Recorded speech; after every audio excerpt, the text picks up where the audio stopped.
Hello everyone, welcome back to my channel. आज के अपने इस वीडियो में हम डिस्कस करेंगे फ्लोएम के बारे में। प्लांट में परमानेंट टिश्यूज के बारे में हम पढ़ रहे थे, जिसमें हमने लास्ट जो दो वीडियोस है उसमें ये पढ़ा था कि परमानेंट टिश्यूज जो होते हैं वो प्लांट के अंदर टू टाइप के होते हैं। फर्स्ट टाइप जो होता है that is meristematic tissue and दूसरे जो थे वो परमानेंट टिश्यूज थे। परमानेंट टिश्यूज के अंदर भी दो कैटेगरीज को हमने पढ़ा। First one is permanent tissue is classified into two group. First one, पहला ग्रुप कौन सा है, सिंपल टिश्यूज का, और दूसरा जो है वो कॉम्प्लेक्स परमानेंट टिश्यूज थे। कॉम्प्लेक्स परमानेंट टिश्यूज के अंदर हमने जाइलम और फ्लोएम को पढ़ना है। तो जाइलम जो है वो हम ऑलरेडी डिस्कस कर चुके हैं, ठीक है। फ्लोएम हम आज डिस्कस करेंगे। तो सबसे पहले हम जानेंगे कि फ्लोएम जो टर्म है, ये जो टर्म है सबसे पहले किसने दी थी। फ्लोएम टर्म जो है सबसे पहले नगेली ने दी थी, ठीक है, ये आप याद रखेंगे, नगेली ने दी थी। अब बात करते हैं फ्लोएम के डेफिनेशन की। फ्लोएम जो होता है वो एक कॉम्प्लेक्स टिश्यू है, जैसा कि मैंने आपको बताया। कॉम्प्लेक्स परमानेंट टिश्यू होता है जिसका काम क्या होता है, वेस्कुलर प्लांट्स के अंदर सोल्यूबल ऑर्गेनिक कंपाउंड्स को ट्रांसपोर्ट करना, ठीक है। एक जाइलम में हमने क्या पढ़ा था कि जो ट्रांसपोर्टेशन होती है वो कैसे होती है, ट्रांसपोर्टेशन जो होती है वो अपवर्ड डायरेक्शन में होती है ना, from root to all other parts, सारे पार्ट्स में जाता है। जाइलम में कैसे होती रही थी, इस तरीके से अब अपवर्ड डायरेक्शन में ट्रांसपोर्टेशन हो रही थी। लेकिन फ्लोएम में क्या होता है, फ्लोएम में जो ट्रांसपोर्टेशन होगी वो कैसी होगी, डाउनवर्ड होगी। यानी जो फूड है वो कहाँ से आएगा, लीफ से आएगा। फूड कहाँ से आएगा बेटा, लीफ से आएगा और दूसरे पार्ट्स ऑफ प्लांट बॉडी में जाएगा, लाइक स्टेम, रूट, ठीक है। यहाँ पर फ्लोएम जो होगा वो डाउनवर्ड डायरेक्शन में मूव करेगा। इस मैकेनिज्म को हम अलग से पढ़ेंगे। जब ये मैकेनिज्म मैं आपको पढ़ाऊंगी तो उसमें आपको सारे थ्योरीज भी बताऊंगी। फिलहाल अभी ये पढ़ेंगे हम। तो इसमें क्या है, फ्लोएम क्या है, फ्लोएम का जो ट्रांसपोर्टेशन होता है, जैसे जाइलम में एक जगह से दूसरी जगह फूड ट्रांसफर होता है तो उसको हम सिंपल ट्रांसपोर्ट ऑफ फूड बोलते हैं। लेकिन फ्लोएम के अंदर हम ट्रांसपोर्ट ऑफ फूड नहीं बोलेंगे, यहाँ पर एक टर्म यूज होगी, डेट इज ट्रांसलोकेशन। कौन सी टर्म यूज होगी, ट्रांसलोकेशन, ठीक है। जो भी फूड ट्रांसफर होगा from leaves to another part of plant body, that is called translocation. Clear. अब हम बात करते हैं स्ट्रक्चर ऑफ फ्लोएम की। फ्लोएम के अंदर क्या स्ट्रक्चर होता है, किन कंपोनेंट से मिलकर फ्लोएम बना हुआ होता है, इसको डिस्कस करेंगे।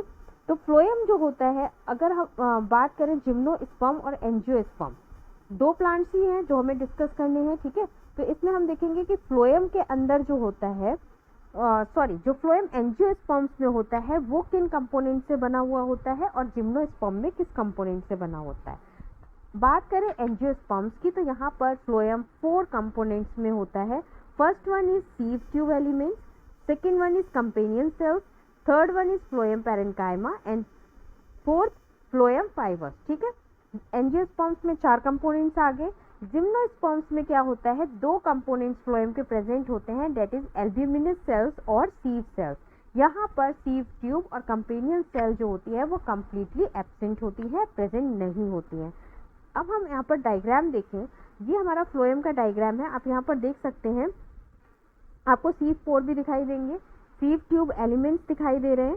फिर ये जो ग्रीन वाला पोर्शन है डेट इज फ्लोएम पैरेन्काइमा, और जो पिंक वाला अंदर सेल्स हैं डेट इज कंपेनियन सेल्स। इनको हम अब डिस्कस करेंगे वन बाय वन।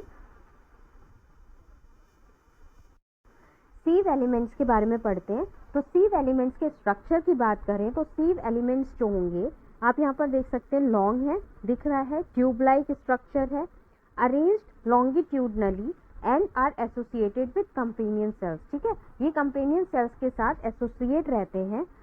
इनमें न्यूक्लियस प्रेजेंट नहीं होता है। तो अगर आपसे पूछा जाता है, ऑप्शन आपको दिए जाते हैं companion cell, parenchyma, fibres, phloem parenchyma का, तो इसमें अगर आपसे न्यूक्लियस कंडीशन को लेकर क्वेश्चन पूछा जाता है तो आप इजीली बता सकते हैं कि सीव ट्यूब में न्यूक्लियस एब्सेंट रहता है, इनमें कोई न्यूक्लियस मैच्योरिटी पर प्रेजेंट नहीं होता है। और अगर प्रेजेंट भी हो, लेकिन इसमें क्या होता है, एक लार्ज वैक्यूल और एक पेरिफेरल साइटोप्लाज्म प्रेजेंट रहता है, ठीक है। इनके जो एंड वॉल्स होते हैं वो परफोरेटेड होते हैं सीव लाइक मैनर में, और एक सीव प्लेट बनाते हैं जो आपको यहाँ पे दिख रहा है, दैट इज सीव प्लेट। ठीक है, सीव प्लेट्स बनाते हैं। अब बात करते हैं सीव प्लेट्स की क्या होती है। सीव प्लेट्स क्या होते हैं, वो मॉडिफाइड प्लाज्मोडेस्माटा होते हैं। सीव प्लेट्स लार्ज होते हैं, थिन होते हैं, और इसमें thin area of pores present होता है, जिसकी वजह से जो सेल के अंदर, एलिमेंट सेल्स के अंदर क्या होता है, मटेरियल्स का एक्सचेंज होता है। ठीक है, मटेरियल्स का एक्सचेंज होता है। नेक्स्ट देखते हैं हम अपना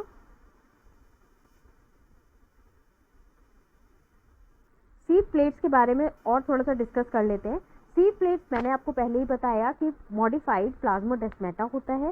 सीव प्लेट्स जो होती हैं वो रिलेटिवली लार्ज होती हैं, थिन एरिया ऑफ पोर्स इसमें होता है, जिससे कि एलिमेंट सेल्स के अंदर मटेरियल्स का एक्सचेंज हो सके।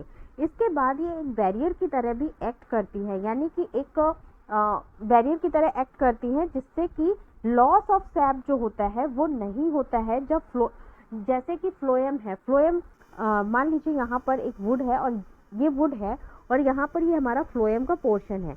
अगर ये फ्लोएम का पोर्शन जो है वो कट गया है, इस पे कोई कट लग गया है या ये डैमेज हो गया है, तो क्या होगा, इंजरी के बाद एकदम से एक प्रोटीन रिलीज होता है।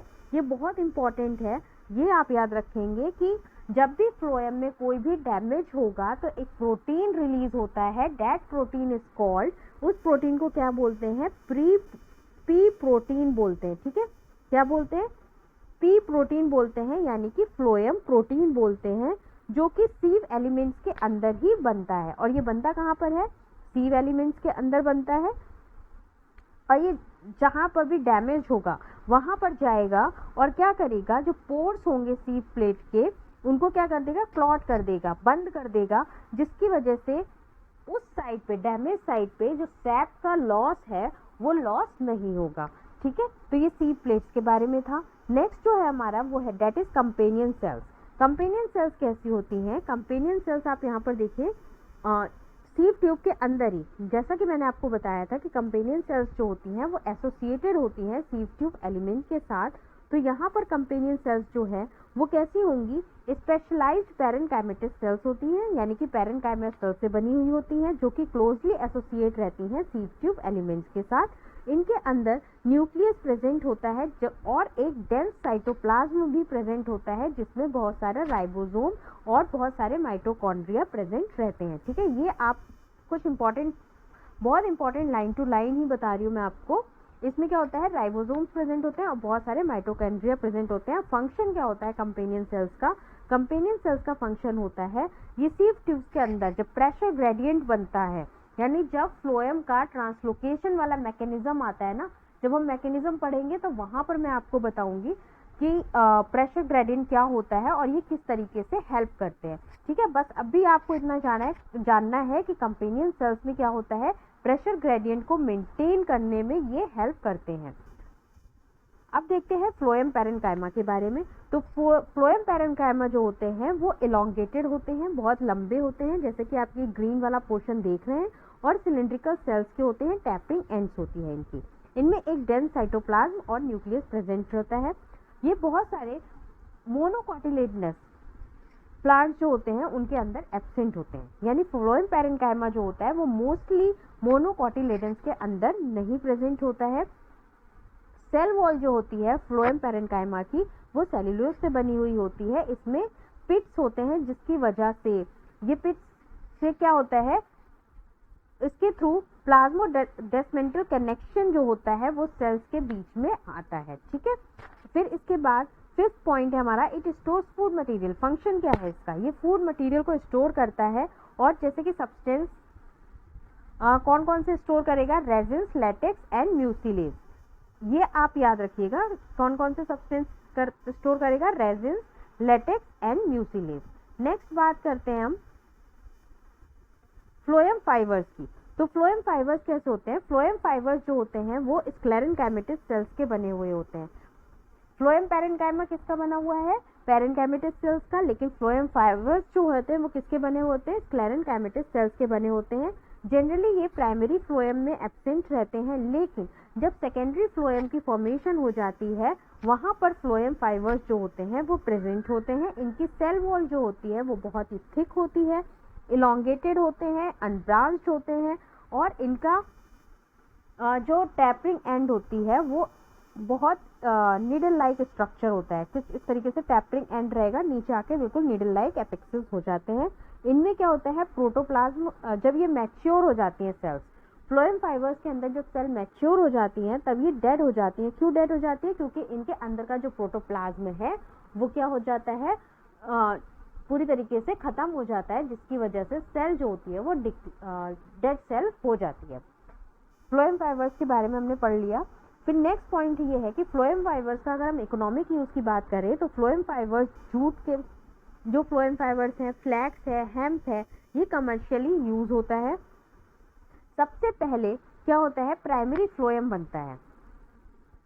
ठीक है, जो सबसे पहले प्राइमरी फ्लोएम बनेगा उसमें नैरो सीव ट्यूब्स होंगी और उसको क्या कहा जाएगा, प्रोटोफ्लोएम कहा जाता है। क्या कहा जाता है? प्रोटोफ्लोएम कहा जाता है। याद रखिए, सबसे पहले जब प्राइमरी फ्लोएम बनेगा जो उसके अंदर नैरो सीव ट्यूब्स प्रेजेंट होंगी तो इस तरीके के फ्लोएम को क्या बोलेंगे, प्रोटोफ्लोएम बोलेंगे। पर जब यही प्रोटोफ्लोएम बाद में इनमें सीव ट्यूब्स जो होती हैं वो बड़ी हो जाती हैं, तब इसको क्या बोलते हैं, मेटाफ्लोएम बोलते हैं। क्या बोलते हैं? मेटाफ्लोएम बोलते हैं। तो ये जो था हमारा फ्लोएम का जनरल कैरेक्टरिस्टिक्स और उसके कंपोनेंट्स के बारे में वीडियो था, जिसको हमने पढ़ लिया। मैकेनिज्म ऑफ ट्रांसलोकेशन जो है उसके लिए एक अलग से वीडियो है, 5-10 मिनट का जो भी मैकेनिज्म का वीडियो है वो आपको कल अपलोड हो जाएगा, आप आराम से पढ़ सकते हैं। अगर आपको ये हैंड रिटन नोट्स चाहिए तो आप मेरे टेलीग्राम चैनल पे या फिर मेरे यूट्यूब के कमेंट बॉक्स में आप मुझे कमेंट कर सकते हैं कि आपको कौन से चैप्टर के हैंड रिटन नोट्स चाहिए, वो आपको मिल जाएंगे। ठीक है, अगर आपको वीडियो पसंद आया हो तो प्लीज़ वीडियो को लाइक कीजिए, शेयर कीजिए और सब्सक्राइब कीजिए।